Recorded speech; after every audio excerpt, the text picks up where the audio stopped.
बिस्मिल्लाहिर्रहमानिर्रहीम। अस्सलाम वालेकुम दोस्तों, आज हम बहुत ही झटपट किस्म की चटनी आपके साथ शेयर करते हैं। देसी स्टाइल की है, गर्मियों में खिचड़ी के साथ और चावल के साथ बहुत अच्छी लगती है। और अगर आप इसको सहरी के लिए बनाना चाहते हैं तो आपको ये पराठे के साथ बहुत ही मज़ेदार लगेगी, बहुत जल्दी से बन जाती है। तो चलिए फिर रेसिपी की तरफ बढ़ते हैं। अगर पसंद आए तो वीडियो को लाइक करें, हमारे चैनल को सब्सक्राइब करें। तो चलिए वीडियो शुरू करते हैं।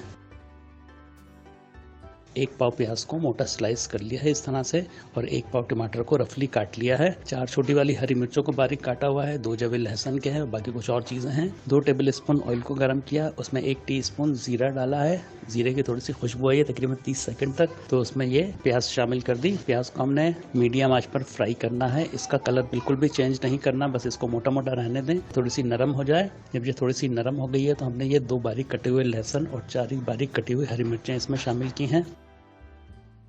इसको 1 मिनट तक फ्राई करते हैं। इस चटनी की खास बात यह है कि इसमें प्याज भी नज़र आनी चाहिए, हरी मिर्चें, लहसुन भी नज़र आना चाहिए, और टमाटरों की एक सॉस भी हो, थोड़े थोड़े से चंक्स भी हों। इसी के साथ ही इसमें हमने टमाटर भी डाल दिए हैं। जायके के मुताबिक नमक शामिल किया है। बहुत थोड़ी सी लाल मिर्ची शामिल की है, तकरीबन क्वार्टर टी स्पून हल्दी पाउडर है। बस इसको मिक्स कर देते हैं।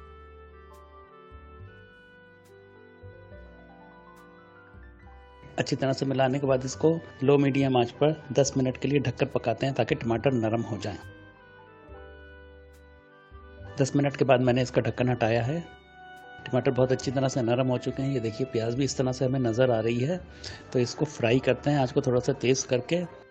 इसमें थोड़ी सी हरे धनिया की पत्तियाँ भी शामिल करते हैं, जिससे बहुत ही अच्छी खुशबू आएगी और इसका लुक भी बहुत अच्छा आता है।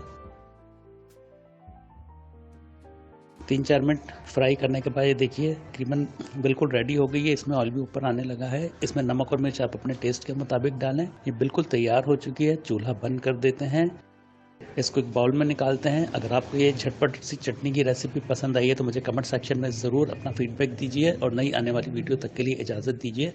अल्लाह हाफ़िज़।